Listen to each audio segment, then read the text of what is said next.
rawan kecelakaan ataupun rawan longsor yang ada di daerah.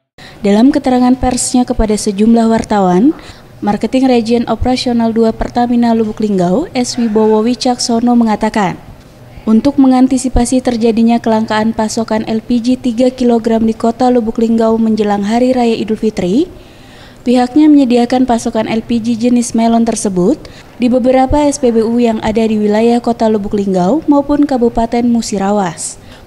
Untuk pasokan LPG sendiri, di setiap SPBU nantinya akan ada sebanyak 30 sampai 40 tabung LPG yang akan disiapkan setiap hari.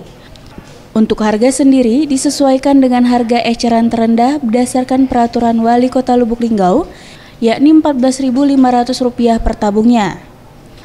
Dalam pendistribusian LPG subsidi ini, nantinya setiap warga masyarakat yang akan membeli harus menyertakan fotokopi KTP untuk menghindari pembelian berulang.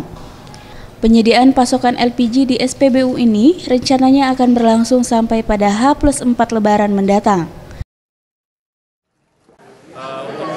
Lebaran ini kita akan melakukan stabilisasi harga LPG dengan mendrop di SPBU. Jadi nanti di SPBU akan kita drop dari agen LPG sebanyak 30 sampai 50 tabung per harinya, itu dengan harga eceran tertinggi sesuai dengan SK Wali Kota, yaitu Rp14.800. Ferry Setiawan, Sriwijaya TV.